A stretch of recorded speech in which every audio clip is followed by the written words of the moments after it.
নমস্কার, আমি তরুণ ঘোষ।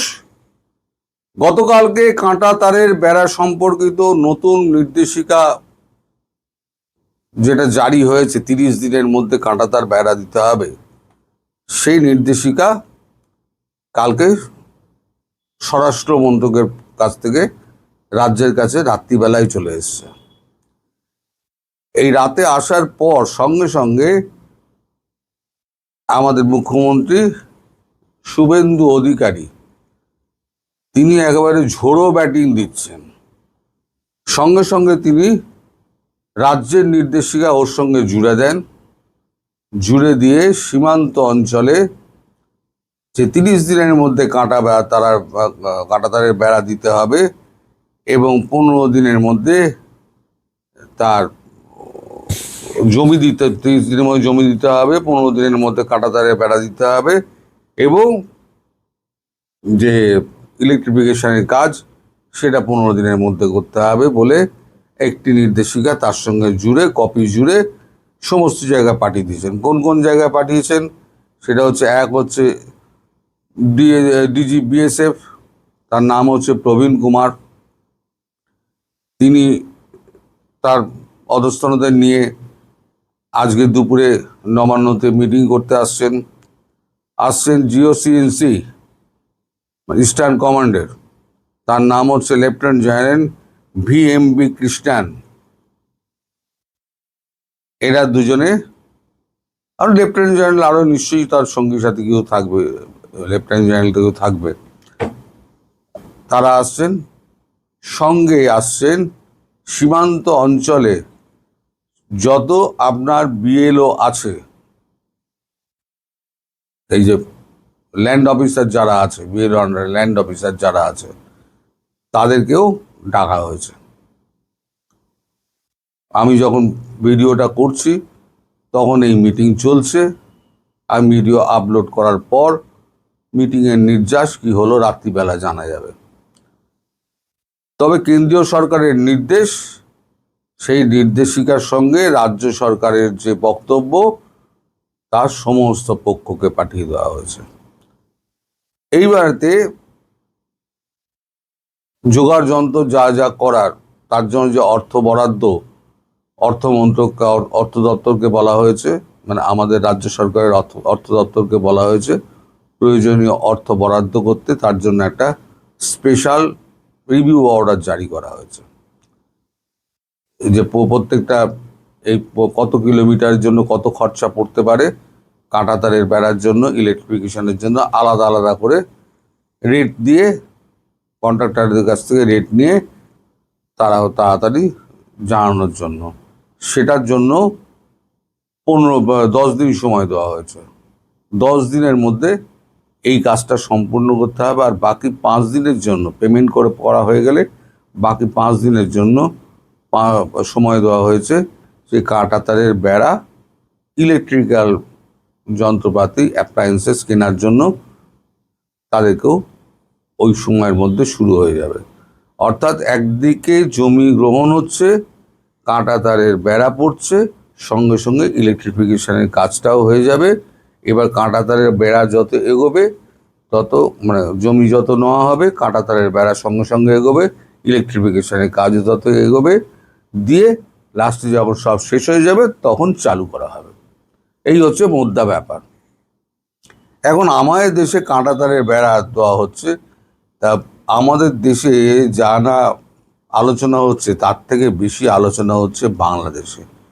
এত জ্বালা বাংলাদেশে, দিল্লি না ঢাকা, দিল্লি না ঢাকা। আরে দিল্লির সঙ্গে তো কোনো সম্পর্কই রাখতে চান না আপনারা, তাহলে পরে দিল্লি না ঢাকা, দিল্লি না ঢাকা চেঁচি চেঁচি কী হবে? আর আপনাদের চরিত্র, যে মেয়েটি অসুস্থ হয়ে আমাদের এখানে এলো, ভিডিওটি আমার কাছে আছে, আমি ওই ভিডিওটা লাগালাম না, আমার লাগাতে খারাপ লাগলো। যে তাকে যখন শেষ শয়নে যখন কবরে দেওয়া হচ্ছে, তখনও দিল্লি না ঢাকা, দিল্লি না ঢাকা। এরা কোথায় কি বলতে হয় সেটাও এরা জানে না। একেবারে মূর্খের মূর্খ সব কটা। এরা একমাত্র জেহাদি ছাড়া আর কিছু বলা যায় না। একটা মৃতদেহ, সে মেয়েটি মারা গেছে, সে যাই করুক না কেন, একটা মৃত মানুষের প্রতি সম্মানটুকু দেখানো আপনাদের সঙ্গে আমাদের এইখানে তফাৎ, বুঝেছেন?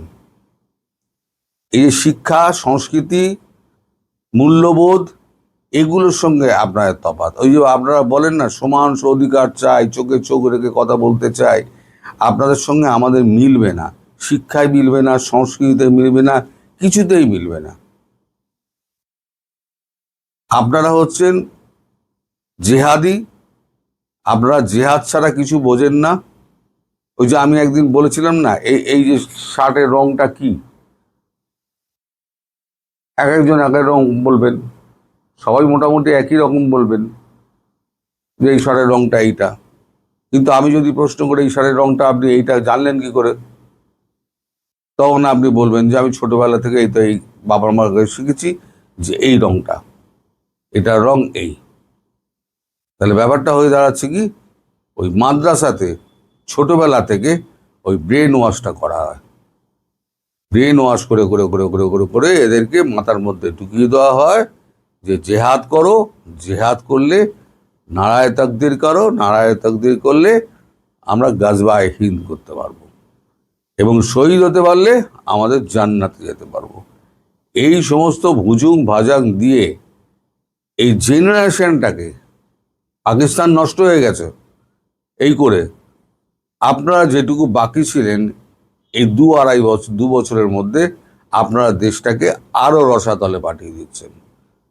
আপনাদের একটা যুব সম্প্রদায় শেষ হয়ে গেছে, তরুণ সম্প্রদায় শেষ হয়ে গেছে, এবার যারা কিশোর আছে, বাচ্চা আছে, তাদেরও আপনারা শেষ করছেন। ফলে আগামী 50 বছর বাংলাদেশ যে শুধু অর্থনীতির দিক দিয়ে পেছালো না, পেছালো কোথায়, শিক্ষা, সংস্কৃতি, সমস্ত দিক দিয়ে পিছিয়ে গেল। আপনারা জেহাদ করে সারা পৃথিবীতে নিজেরা নিজেদেরকে, পৃথিবী, আমি অনেকদিন আগে বলেছিলাম পৃথিবী আপনাদের কাছে ছোট হয়ে আসছে, ছোট হয়ে যাবে দেখবেন। যখন ইউনূস বসেছিল তখন আমি বলেছিলাম আপনাদের এই জেহাদের রূপ দেখে আমি বলেছিলাম কেউ আপনাদের জায়গা দেবে না। আজকে লন্ডনের অবস্থা দেখুন, শ্বেতাঙ্গরা খেপে গেছে পুরো, সারা পৃথিবী জুড়ে রাইট উইং। শুধু আমাদের এখানে যে রাইট উইং জেগেছে তাই নয়, আমরা বুঝতে পেরেছি আমাদের ভয়টা কোথায়। আমাদের হিন্দু রাষ্ট্র গড়তে হবে, হিন্দুদের জাগতে হবে। আর যতই পৃথিবীব্যাপী জার্মানি, ইটালি ভিটালি যত আছে সমস্ত কিছু এর সঙ্গে জড়িয়ে আছে। সবাই কিন্তু আস্তে আস্তে রাইট উইং এর দিকে যাচ্ছে, মানে মুসলিম খেদাও। এরা আমাদের দেশটাকে নষ্ট করতে এসছে। একসময় আপনাদের দয়া পরবশত হয়ে তারা আপনাদের দেশে জায়গা দিয়েছিল, তার মূল্য আপনারা রাখেননি। আপনারা সেখানে গিয়ে খেলাফত প্রতিষ্ঠা করার চেষ্টা করেছেন। আমি বলেছি না, আপনি গেছেন উন্নত জীবনের আশায়, সেখানে গিয়ে উন্নত জীবনযাপন করুন না। যদি খেলাফতই করতে হয় তাহলে বাংলাদেশ ছেড়ে, পাকিস্তান ছেড়ে আপনারা ওখানে গেলেন কেন? দেশেই তো খেলাফত স্থাপন করতে পারতেন। আর একটা জিনিস আপনাদের বলবো, 71-এর সঙ্গে 2026-এর মিল কোথায়? 71-এ ইন্দিরা গান্ধী কি করেছিলেন? ইন্দিরা গান্ধী সারা বিশ্ব ঘুরেছিলেন 71 সালে যুদ্ধের আগে। এত বড় কাণ্ড হচ্ছে, ট্রাম্প এবং জিনপিং এর সঙ্গে বৈঠক হচ্ছে, দুটো ষাঁড় যুদ্ধ করছে, মোদিজি ঘরে বসে আছেন? মোদিজি বেরিয়ে পড়েছেন বিশ্ব ভ্রমণে। কোথায় কোথায় যাচ্ছেন গুগল খুঁজে নেবেন, দেখতে পেয়ে যাবেন। ইটালিতে, শুধু ফ্রান্সে যাচ্ছেন না, ইটালিতে যখন যাবেন তখন মেলোনির ওখানে ফ্রান্সের প্রেসিডেন্ট সে একই সময় ভিজিট করতে যাচ্ছেন। ফলে ফ্রান্সের প্রেসিডেন্ট তার সঙ্গে ইমানুয়েল ম্যাক্রো, তার সঙ্গেও মোদিজির দেখা হয়ে যাবে।